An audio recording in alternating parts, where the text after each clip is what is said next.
Forklift Safety Training Module. This module will cover the following topics: how a forklift works, how to safely operate a forklift, forklift regulations from OSHA, and the best practices recognized by the industry. The types of forklifts covered by this course are the most common types of forklifts used in general industry. These forklifts have some basic elements in common: 3 or 4 wheels, load engaging mechanism directly in front of the front wheels, a counterweight in the truck body to balance loads, and rear wheel steering. This course will cover some of the most important OSHA regulations, but it is not a complete list of those regulations. For a full understanding of these requirements, operators and warehouse managers should read OSHA Standard 1910.178 on powered industrial trucks. This course is intended for future forklift operators as an introduction to forklifts, or for current operators who need a refresher on basics. This course is not a substitute for hands-on training with specific models of forklifts, or for training at a specific worksite. Forklifts are widely used for a variety of industrial and construction purposes. Their ability to lift and manipulate heavy loads is indispensable to many businesses. Forklifts are very powerful machines, and potentially very deadly. The average car weighs around 3,000 pounds. The average forklift with a load can easily weigh 10,000 pounds. And yet the forklift is significantly smaller than the car. It is easy to see why the potential for injury is often overlooked.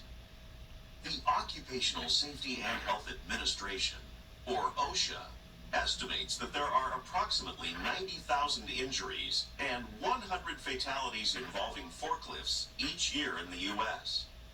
It is estimated that at least 25% of these accidents are caused by inadequate operator training.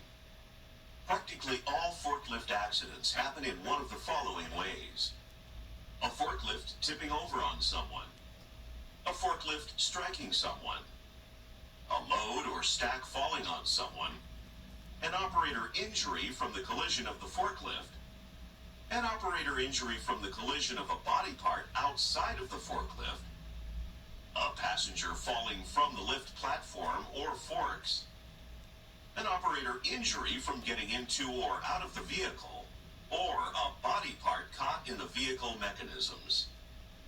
The most important word to remember when operating a forklift is control. All of the safety instructions in this module are about remaining in control of the load and the vehicle. Following these instructions will reduce the likelihood that you, the forklift operator, will be responsible for a potentially fatal accident.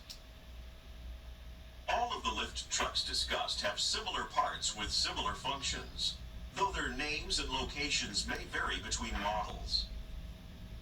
The frame of the forklift is the outer structure of the vehicle. The counterweight is in the back of the truck and serves to balance the load weight. The forks, or tines, are the surfaces a load is lifted upon. This may be a single plate in some lift trucks. The mast is the mechanism that lifts and lowers the load. It is usually made up of hydraulically powered cylinders and a chain mechanism. The carriage moves up and down on the mast and supports the forks. The carriage can also be called the load rest because the load sits against it.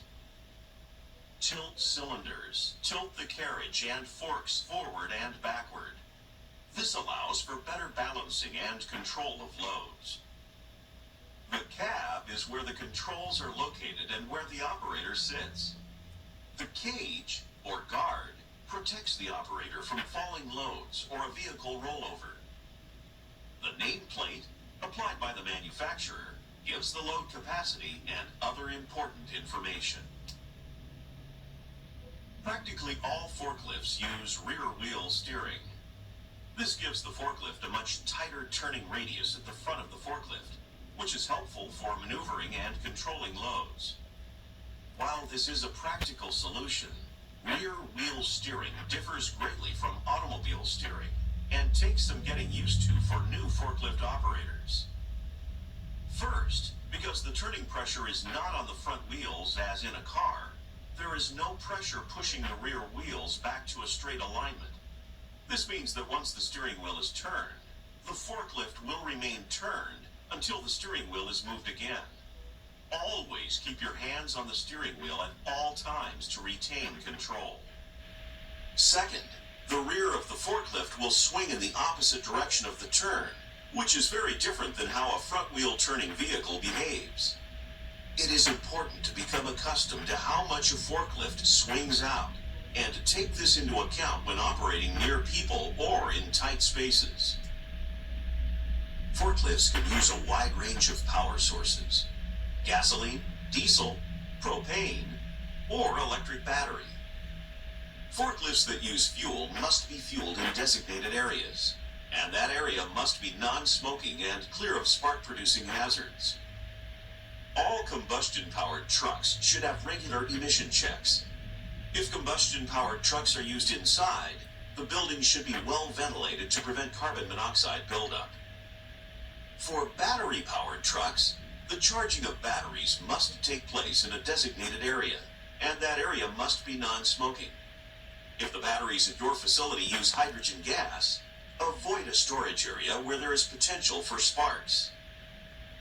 Handling and maintaining fuel and battery power sources is a serious source of danger.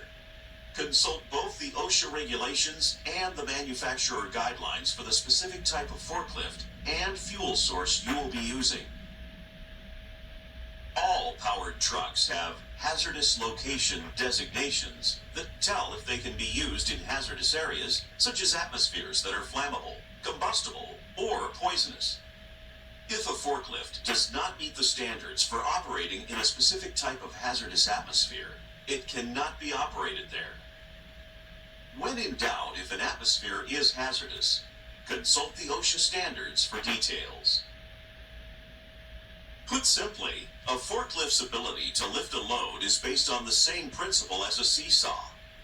The heavy counterweight of the truck, which can weigh thousands of pounds, serves to counteract the weight of the load lifted by the forks. The front axle and tires provide the balance, or pivot point, for the two weights. This pivot point is also known as the fulcrum. On a correctly loaded forklift, the counterweight will be substantially heavier than the load weight, meaning that its center of gravity would be on the truck side of the fulcrum. The heavier the load, the more the center of gravity moves toward the fulcrum. If the counterweight and the load were equally balanced, which should never be the case in actual operation, the center of gravity would be directly on the fulcrum. Reducing the load weight will again move the center of gravity toward the counterweight, allowing the truck to carry the load in a stable manner.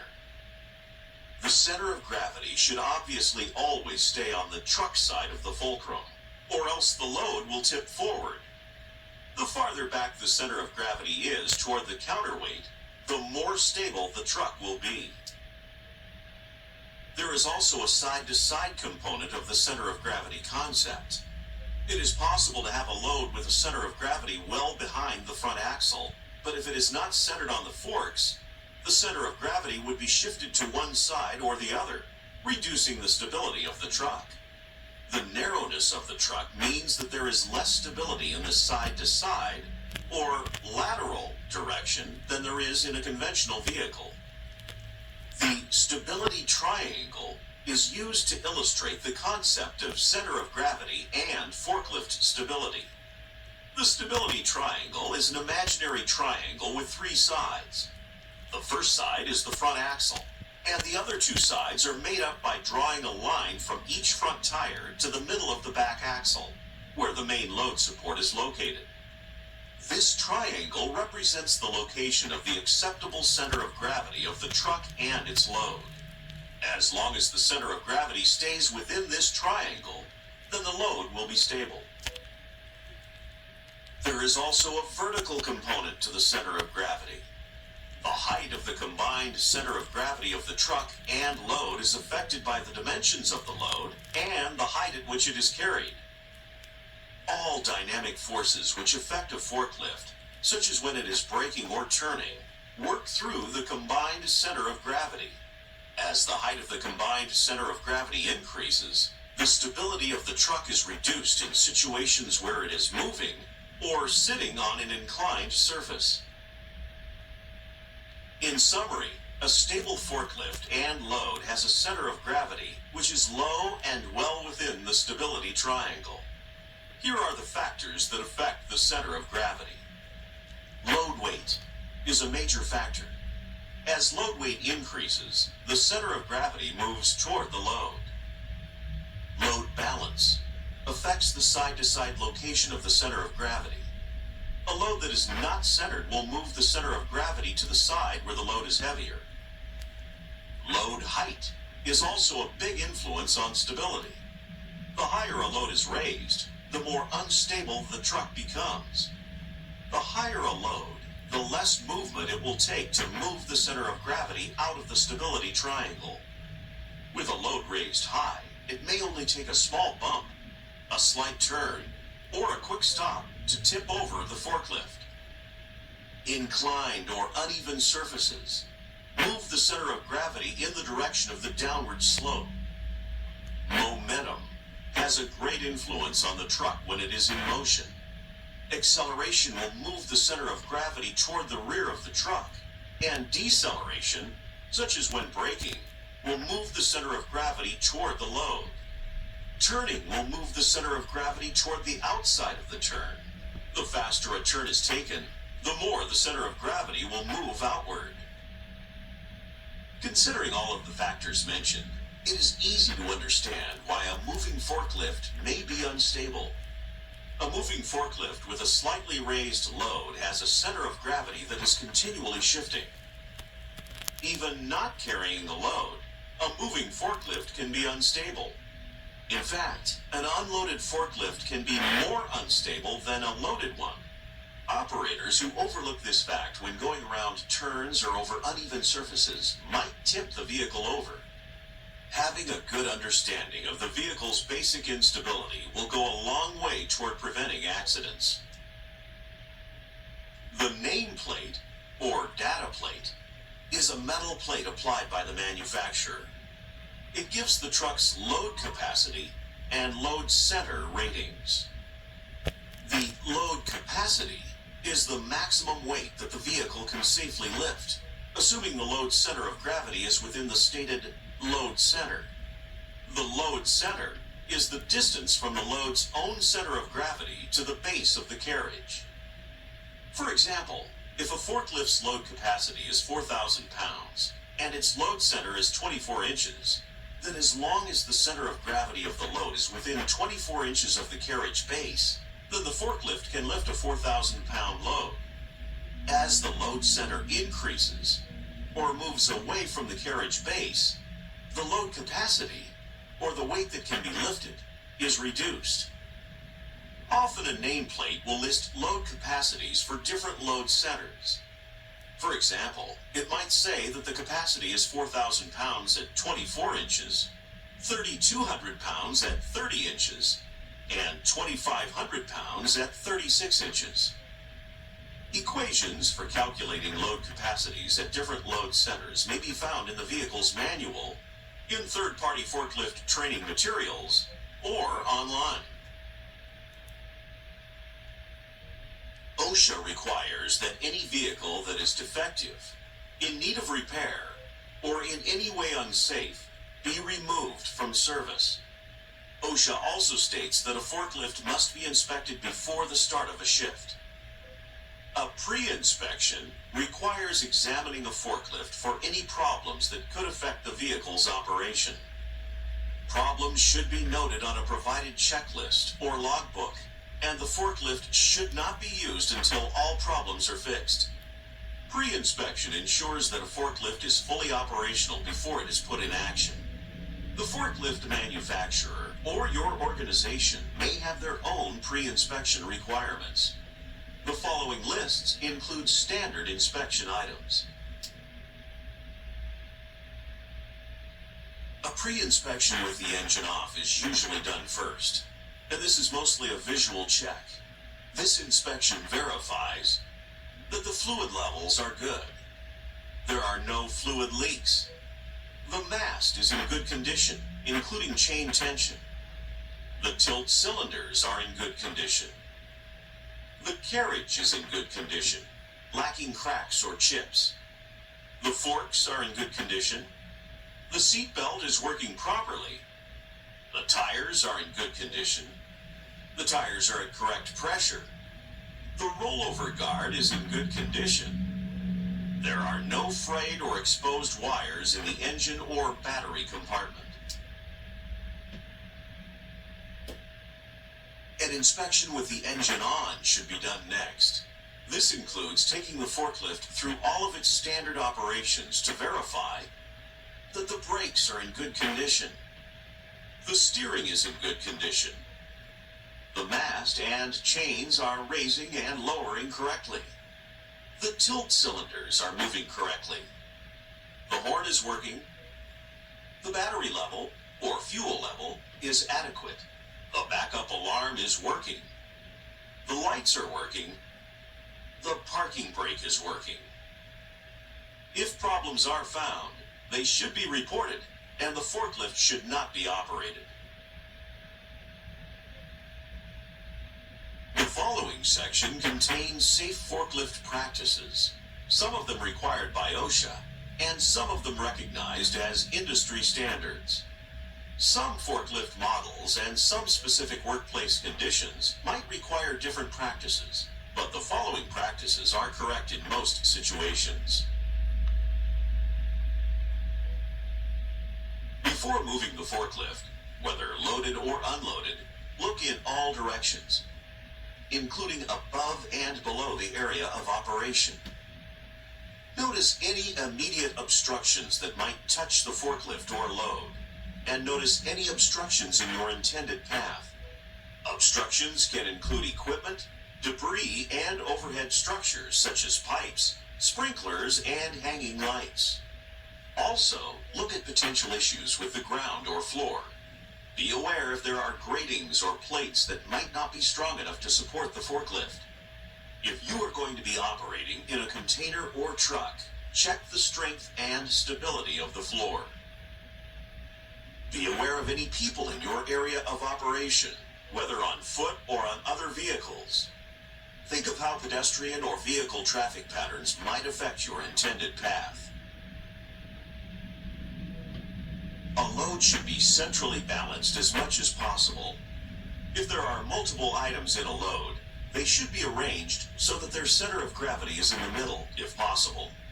Sometimes loads have unusual shapes or unusual weight distributions, and the forklift operator should acquaint him or herself with the nature of the load being moved. All loads should be safely secured and stable. In the case of multiple items, this may require strapping the items together. The total load weight should be known or calculated, and the weight should not be greater than the load capacity of the vehicle. Do not forget to take into account the load center and how it will affect the load capacity. If possible, place the heaviest items nearest the carriage. This ensures a load center that is closest to the fulcrum, and thus more stable. When approaching a load to pick it up, stop about a foot from the load. Ensure that the width between the forks is as wide as possible for lifting the load. This may require getting off the vehicle and manually setting the fork width. The wider the surface that the load rests on, the more stable the load will be. Once the proper fork width is set, bring the forklift forward until the load rests against the carriage. Lift the load and use the tilt controls to tilt the forks backward. Tilting the forks backwards moves the load center back and creates a more stable load. There is no regulation setting a specific load height for traveling. The general understanding is that a load should be at the minimum height to clear all ground obstacles. Keeping the load at the minimum height necessary to travel safely keeps the center of gravity low and the vehicle more stable. In a warehouse setting, Where the floors are usually flat and clear of obstacles, the best height may be only a few inches. In an outdoor setting with uneven ground and rocks, the height might be more than a foot. Generally, workplaces will have specific height standards in place. Never raise or lower a load when moving, or tilt a load forward or backward. If it is necessary to adjust the load height or fork tilt, stop the vehicle first. A forklift with a load should be driven forward unless the load is blocking the view. If the forward view is blocked, then it should be driven backward. The operator should always look in the direction of travel. Blind spots can be created by the cab guard supports or by the mast. Turn your head frequently to ensure that there are not pedestrians or obstacles in your blind spots. Give the right-of-way to all pedestrians, no matter the situation. Give the right-of-way to any emergency vehicles in the area. Never pass vehicles traveling in the same direction. Leave a 3-vehicle length when traveling behind another vehicle. Most vehicles have an automatic backup alarm that sounds when the vehicle is put in reverse. It is a good practice to also sound the horn at least once before backing up. Always look behind your vehicle before and while backing up. There is no regulation setting specific speeds for a forklift. The OSHA regulation states that the truck should travel at a speed that will permit it to be brought to a stop in a safe manner. The most important thing to keep in mind is that the heavier a load is, the harder the truck will be to stop. While workplace conditions will vary, most situations call for a speed similar to a fast walk. Going faster than this fast walk speed, especially with a heavy load, increases the risk of not being able to stop in time if someone or something enters your path. Increasing past this speed also leads to reduced truck and load stability. In an area with heavy pedestrian traffic, speed should be reduced to around the rate of a medium speed or even low speed walk. Remember, if you are unsure if you are traveling at a safe speed, you are probably going too fast. When turning, speed should be reduced. As discussed, making a turn shifts the center of gravity toward the outside of the turn. The steering wheel should be turned at a moderate, even rate to avoid sudden center of gravity shifts. When going around a blind corner, come to a stop and sound your horn several times. Then proceed cautiously at a low speed. Anytime you cannot see your intended path clearly, speed should be reduced to prevent collisions. When going around any corner, always use the horn. Also, make use of any wall-mounted mirrors at corners to look for nearby people or vehicles. Never engage in any type of stunt driving or horseplay. Inclines should never be approached on the diagonal, but should be driven up or down straight on. Forklifts are very narrow, and driving them up an incline diagonally will shift the center of gravity to the side and can cause them to tip over. Steep inclines pose a greater hazard. Unloaded trucks should be driven backwards up an incline and forwards down an incline. This is primarily to avoid a stabbing hazard with the forks as they enter or exit the incline. Loaded trucks should always face uphill when traveling on an incline. This is to ensure that the majority of the weight stays on the rear tires to avoid loss of steering control. To summarize, unloaded trucks should always face downhill, and loaded trucks should always face uphill. When driving over a railroad track, most manufacturers recommend going over the tracks at a diagonal angle and not straight on. This prevents both wheels from having a large jolt due to going over the tracks at the same time. A forklift should never be parked on an incline. They should be parked only on flat surfaces. When loading trailers or other shipping containers, The floors should be checked to ensure that they can withstand the weight of the forklift. Any structural defects should be searched for and reported, and may require a rejection of the container for safety reasons. Trucks and trailers should have their brakes on and wheel chocks applied. If there is a dock latch, it should be attached to the trailer. Verify that the container is completely stable before unloading or loading. When using a dock leveler plate or a bridge plate, make sure it is in the correct operating position and that it is stable. Be sure the dock leveler or bridge plate is rated to withstand the weight of the forklift. Forklifts should stay as far as possible from platform drop-offs. Falling off of docks is a leading cause of serious forklift injury and death. Be aware of all people in your working area, and always give pedestrians the right-of-way. Be aware of any posted traffic signs, speed limits, or directional arrows. Use the horn whenever going around blind corners, and when backing up, to alert anyone nearby of your presence. Use your horn whenever you think someone near your area of operation may not be aware of your presence. Never engage in any sort of horseplay with fellow employees. Never let people ride on the forks or lifting surface. Unless authorized by your workplace, never carry passengers on the forklift. Never let anyone get underneath a raised load. There should be no reason for anyone, including the operator, to go under a raised load. Never maneuver a forklift so that a person is between the forklift and a wall or other fixed object. This is to prevent the vehicle accidentally moving forward and crushing or impaling someone. Never let anyone put their hands near the mast mechanism when the forklift is running. There are many types of attachments that can be placed on forklifts, such as clamps, cranes, side shifters, and door openers. There are also specially designed platforms used for lifting people. Lifting people with platforms is a very serious undertaking. Never lift anyone unless you are using a dedicated lift platform and unless you completely understand the procedures and regulations that apply. All attachments, even simple ones like clamps, dramatically change how a forklift should be used. Operators using attachments must know the manufacturer's requirements and how the attachments will change operating procedures. The forklift is considered unattended when the operator is more than 25 feet away, or when the vehicle is out of sight of the operator, regardless of distance.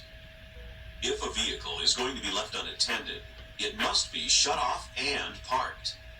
The forklift should not block another vehicle or a pedestrian path. The vehicle should be put into park or neutral. The parking brake should be applied, and the forks should be lowered all the way to the ground. Any attachment used on a lift truck should be lowered all the way to the ground, not just forks. On a forklift, it is also recommended to tilt the forks forward until the tips touch the floor. If a vehicle has a load, the forks should be lowered whenever the operator is outside of the cab, no matter if he is only going a few feet away. Park more than 8 feet away from rail tracks to avoid potential collisions. The following rules will help keep you safe when in the forklift cab. Many slipping accidents occur when people are getting into or out of the cab. Be careful when entering or exiting the truck. Always put on your seatbelt before starting the forklift. Wear your seatbelt whenever the forklift is running. Always keep all body parts inside the area of the cab. Many accidents occur when an operator's arms or legs collide with objects outside of the cab. Do not put your hands in the way of the forklift's moving machinery. Do not place your hands near the mast at any time. Never operate a cell phone or other distracting device while driving. Serious accidents can occur when the forklift tips over and the operator tries to jump out of the cab and escape injury. It is important to remember that the forklift's rollover guard is rated to withstand heavy impacts. The safest place to be in the case of an accident is inside the cab. If the forklift does tip over, never try to jump out. Hold on tight to the steering wheel, brace your feet against the floor, and lean away from the direction of the tipping.